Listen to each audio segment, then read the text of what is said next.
ठीक है भैया हम ऐसा करेंगे।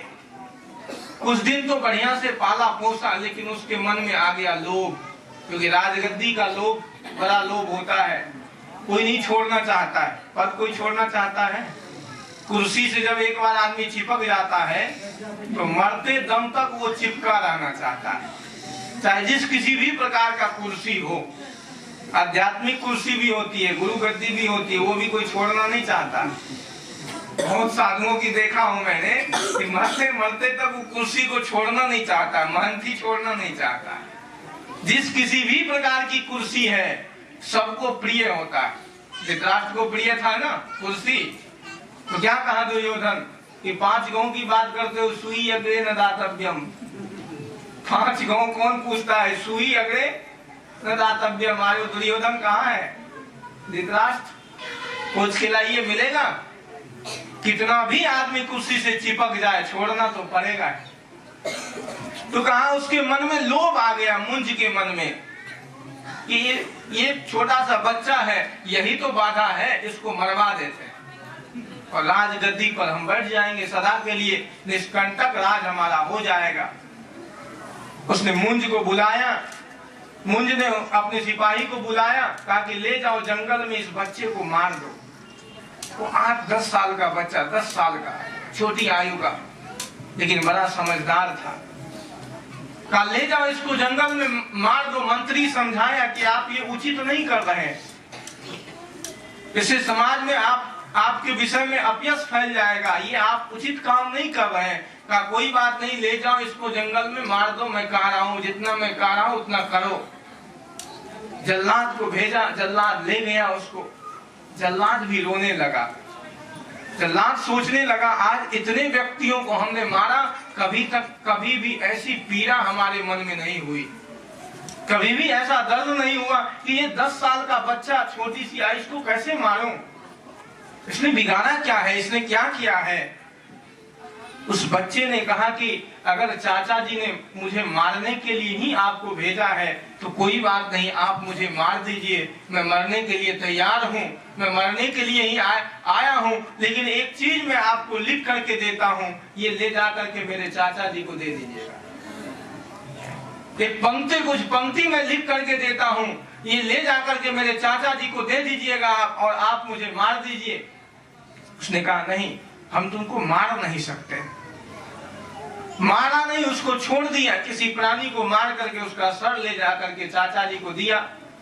तो उसके चाचा जी ने कहा कि मरते समय उसने कुछ कहा भी क्या? कहा कुछ कहा तो नहीं, ये कुछ पंक्ति उद्धरित है, ये पुर्जा आपके लिए दिया है। कहा दिखाओ। जैसे ही वो पुर्जा खोलता है तो उसमें लिखा था कि मंधाता च महीपति कृत युगा अलंकार भूतो गतः सेतुर येन महोदधो क्वासो दशास्यन्तकः अन्ये चाप युधिष्ठिर प्रवृत्ति याता दिवम भूपते नेके नापि समम गता वसुमति नूनम त्वया यास्यति। मंधाता च महीपति कृत युगा अलंकार भूतो गतः। एक मंधाता नाम के राजा हुए कृत युग में, सतयुग में, उसी के वंश में आगे चल करके राम राजा हुए। आगे मंधाता च महीपति, मंधाता नाम के राजा इस दुनिया से चले गए।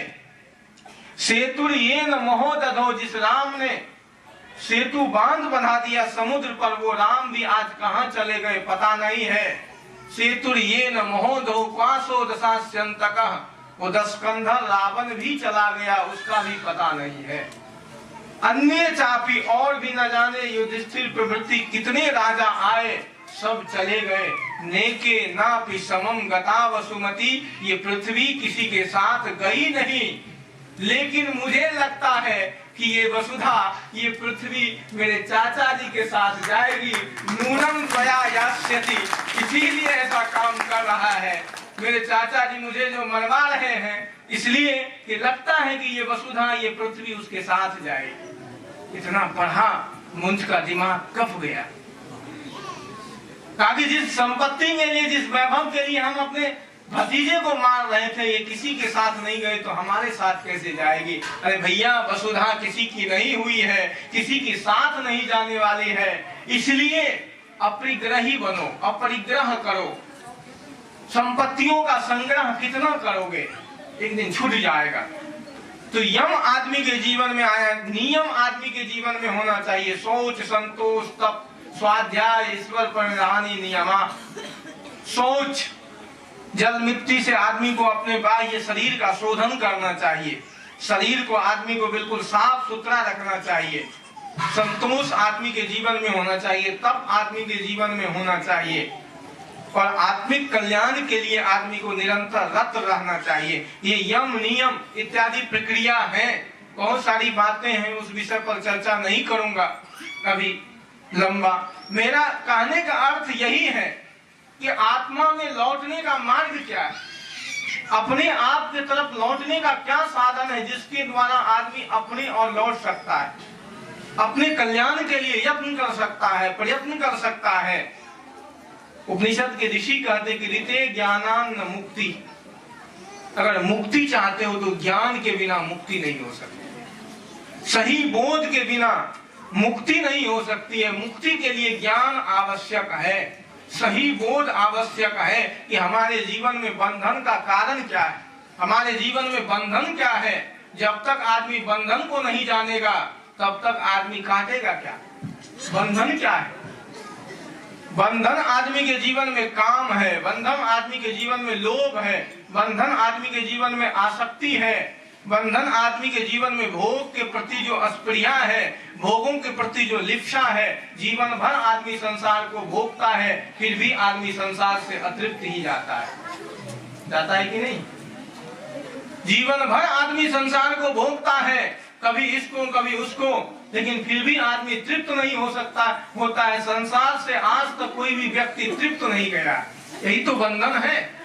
और किसी को कहो कि साधना करोगे, कहेगा अभी तो बहुत समय है, साधना करने के लिए अभी तो बहुत समय है। अभी क्या है? अभी तो हम संसार में जीने के लिए, अभी तो संसार को भोगने के लिए, अभी तो सुख भोगना, अभी हम कैसे साधु बन जाए, अभी हम कैसे साधना करने लगे। एक हम बिहार में रहते हैं, बिहार से आए, बिहार की भूमि से हम आए, तो संयोग से हमारा आश्रम है पूर्णिया में, परम आराध्य परम पूज्य सदगुरुदेव जी का। इस संसार के लोगों को चाहिए क्या कि संसार के लोग चाहते कि कितना मस्ती कर लो, कितना आनंद ले लो, कितना मौज ले लो। आज आदमी, युवा पीढ़ी, सब लोग मौज खोजने में लगा है। सबको आनंद चाहिए, शांति किसी को नहीं चाहिए। लोग सोचता है कि मौज कितना ले लो भैया, कितना भी मौज लोगे, लेकिन कभी भी तृप्ति नहीं हो सकती है। तो एक बार हम पूर्णिया से मधेपुरा एक स्टेशन है, उसकी दूरी है लगभग 80-90 किलोमीटर।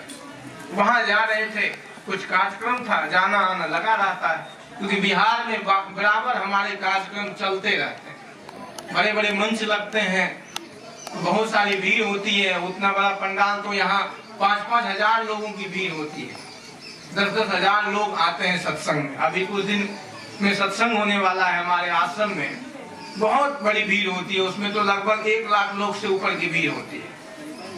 तो बिहार के क्षेत्र में कार्यक्रम होते रहते। तो एक दिन हम पूर्णिया से मधेपुरा जा रहे थे, रास्ते में बनमनखी स्टेशन आता है, वहाँ एक 10-12-13 साल का लड़का मेरे बगल में आकर के बैठ गया। कहाँ बैठ गया? बगल में आकर के बैठ गया। और बगल में आकर के बैठ गया, उसके बाद वो कहता है, कपड़ा देखा ऐसे पहले, कहा कौन है? हमने कहा कि देख लो कौन है। कहा लगते तो साधु हैं। साधु हैं क्या? कहा हमसे कहता कि इतनी जल्दी क्या पड़ गई थी आपको? इतनी जल्दी क्या थी, अभी कुछ दिन और रुक जाते। हमने कहा रुक जाते, किस लिए रुक जाते भाई? कहा अरे रुक जाते, मस्ती कर लेते, तब साधु बनते। हमसे कहा कि मस्ती कर लेते, कुछ मौज मस्ती कर लेते। अभी तो आपकी 25-30 साल की उम्र है और अभी आप साधु बन गए। दुनिया तो देखी नहीं आपने। हमने कहा दुनिया क्या होती है, दिखा दो कुछ। कहा जब हम ही है तो आपको कुछ न कुछ दुनिया तो दिखा ही देंगे। वो 12-13 साल का बच्चा कहता है जब हम मिल गए हैं तो आज तक आपको आदमी से पल्ला नहीं पड़ा है, कुछ न कुछ दुनिया आपको हम दिखा देंगे, रास्ते में चलिए हमारे साथ। चलो भाई कुछ न कुछ दुनिया देख लेते हैं। कुछ दूर आया मेरे साथ, जब एक स्टेशन और आता है तो उस स्टेशन पर वो उतर गया और उतर करके जो मौज का साधन होता है वो जाकर के बाजार से खरीद लाया, खरीद करके लाया और ला करके फिर गाड़ी पर बैठ गया। पहले तो शिखर कहते हैं गुटखा, पान पराग, पान मसाला क्या कहते हैं आप ही लोग को पता है। पहले उसको वो फाड़ा, फाड़ करके एक बार में खा गया। उसके बाद सिगरेट जलाई, सिगरेट जला करके एक बार में जितना धुआं अंदर ले जा सकता था वो पूरा धुआं अंदर किया। और उसके बाद दोनों नाक की नली मेरे मुंह पर दिया और जितना धुआं निकाल सकता था एक बार में पूरा धुआं निकाल दिया। अब लगा तो हम कि अब मरेंगे, तब बिल्कुल श्वास अंदर जाने लगी हमारी, कभी धुआं बर्दाश्त किए नहीं थे। उसके बाद कहा कि मौज आया, आनंद आया। हमने कहा कि इतना बड़ा नरक का सैर कराया तू, इसके लिए धन्यवाद है तुमको। तो कहने का अर्थ ये है कि संसार में आदमी मौज ढूंढता है, आनंद ढूंढता है कि कितना भोगो संसार। अरे मैं तो उत्तराखंड में 12 साल रहा हूँ, आप ही की भूमि है यहाँ से यूपी और उत्तराखंड। देखता हूँ हजारों की संख्या में यहाँ से लोग मस्ती करने के लिए पहाड़ों पर जाते हैं। किस लिए भाई? मस्ती करनी है। अरे भैया मस्ती बाहर नहीं है, भोगों में आज तक कोई भी मस्त नहीं हुआ है। कितना भोगोगे? भोगते भोगते थक जाओगे, अंत में तृप्ति नहीं मिलेगी। आज तक किसी की तृप्ति नहीं मिली है, कोई भी व्यक्ति तृप्त नहीं गया है भोग से। तृप्ति चाहते हो, बंधन काटना चाहते हो, मुक्ति चाहते हो तो अपने और लौटना प्रारंभ कर दीजिए, अपना कल्याण करना प्रारंभ कर दीजिए। अपने और जिस दिन लौटेंगे भोगों से, विषयों से, जिस दिन विरक्ति हो जाएगी। आदि शंकराचार्य ने कहा था कि कावा विमुक्ति, मुक्ति क्या है? का विषय विरक्ति, का विषयों से जिसको वैराग्य हो गया वो व्यक्ति मुक्त हो गया। लोग कहते कि बाबा जी बंधन काटना तो चाहते हैं लेकिन कटता नहीं। पोता का मोह है, पोती का मोह है, बेटा का मोह है, आपको तो कोई नहीं है, आप तो ऐसे ही निठल्ले आदमी हैं। लोग कहते हैं आपको कौन है, ना आगे नाथ न पीछे पगहा, जहाँ जाइए आपको क्या लेना देना है दुनिया से। आपके तो आगे पीछे कोई रोने वाले नहीं है, इसलिए कहते कि संसार मिथ्या है, झूठा है। सदगुरु कबीर देव ने कह दिया कि झूठ झूठा के डालहूं मिथ्या यह संसार, यही कारण मैं कहत हो जाते हो कुबार। सदगुरु कबीर देव कहते कि झूठ झूठा के डालहूं मिथ्या यह संसार, यही कारण मैं कहत हो जाते हो उबार। कबीर देव कहते जिससे तुम्हारा उबार हो जाए, कल्याण हो जाए, इसलिए कह रहा हूं। लेकिन लोग कहते कि आप लोग बिल्कुल बेकार कहते हैं। बंधन, कुछ लोग कहते बंधन काटना तो चाहते हैं लेकिन काटे कैसे? आसक्ति मिटती नहीं, मन शांत होता ही नहीं है। संसार को जितना भोगते हैं उसके प्रति और भोगने की जिज्ञासा होती है। आसक्ति कहीं कहाँ जा रही है? परिवार, परिजन, बंधु बांधव के प्रति।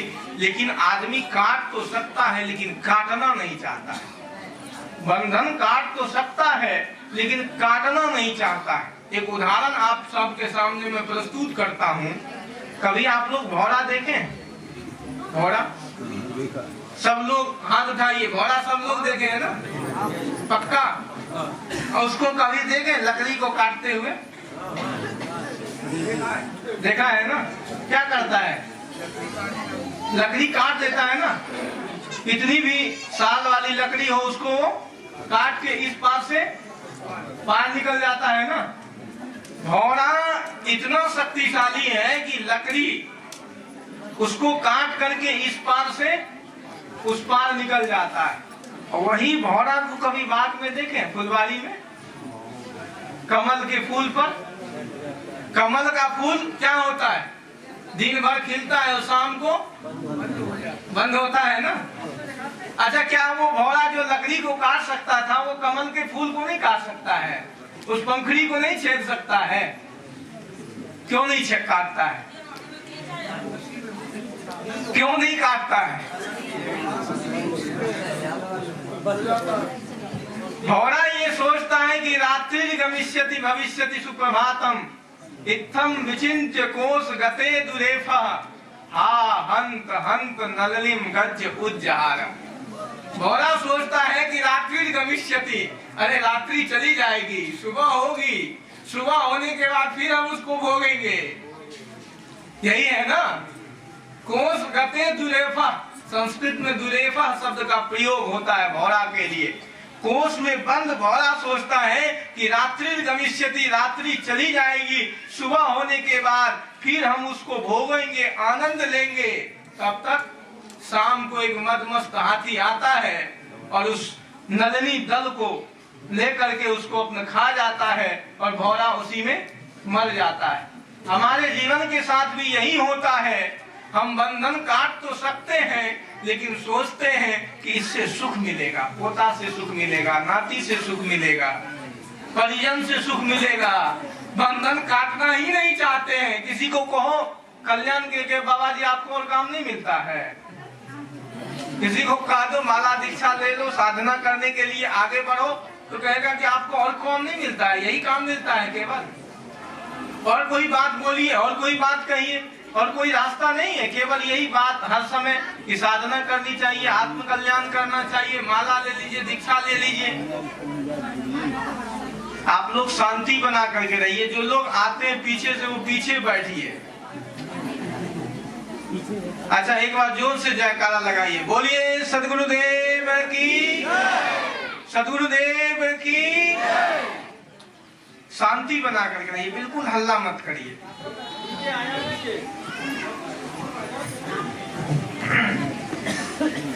आप लोग जगह तो यहाँ भी है, इधर खसक जाते हैं थोड़ा सा। तो बंधन काट तो सकता है, लेकिन आदमी काटना नहीं चाहता है। आप लोग बिल्कुल इधर ध्यान दीजिए, उधर की चिंता छोड़ दीजिए। बहुत गहरी बात है, इसको समझने के लिए जब तक आप ध्यान नहीं देंगे तब तक समझेंगे नहीं। इधर ध्यान दीजिए कि बंधन तो आदमी काट सकता है, लेकिन काटना नहीं चाहता है। बंधन कटेगा कैसे? सदगुरु कबीर देव ने साफ शब्दों में कहा कि बंदे कर ले आप निबेरा, आप जियत लखो जियत ठौर करो, मुए कहाँ घर तेरा, यह अवसर नहीं चेतहूं प्राणी अंत कठिन काल का घेरा। ऐ बंदे, अपने आप का निवेरा कर ले, अपने आप को जान लो, अपने आप को पहचान लो। बंदे कर ले आप निवेरा, आप जियत लखो जियत ठौर करो, मुए कहाँ घर तेरा। मरने के बाद तुम्हारा घर कहाँ है, इसने किसी ने नहीं देखा आज। मरने के बाद कल्याण होने वाला नहीं है। जीते जी ही आदमी, जो व्यक्ति अपने काम के विकारों को मार देता है, अपना कल्याण कर लेता है, वो व्यक्ति संसार सागर से मुक्त होकर के जाता है। उपनिषद के ऋषि कहते हैं कि तरति शोकम तरति शोकम, शोक सागर को तर जाता है। का कस तरति, कौन तरता है? का आत्मविद, आत्मवेत्ता ज्ञानी व्यक्ति शोक सागर से मुक्त हो जाता है। अब ये आत्मवेत्ता आत्मज्ञानी इस क्षेत्र में भी बड़ा उलझन है। कोई कहते हैं कि भीतर में एक ईश्वर बैठा है, और एक कोई वेदांत दर्शन के आचार्य वेदांतियों के यहाँ जाएंगे तो वो कहेगा कि एक ब्रह्म है पूरा जगत में। जैसे आकाश है ना, ये आकाश देख रहे हैं ना, ये पूरा आकाश है, आकाश है। इसमें आपने क्या किया? घर बना दिया। क्या किया? घर बना दिया। जितने भी घर बनाएंगे, यहाँ बना दिया, वहां बना दिया, और जगह बना दिया।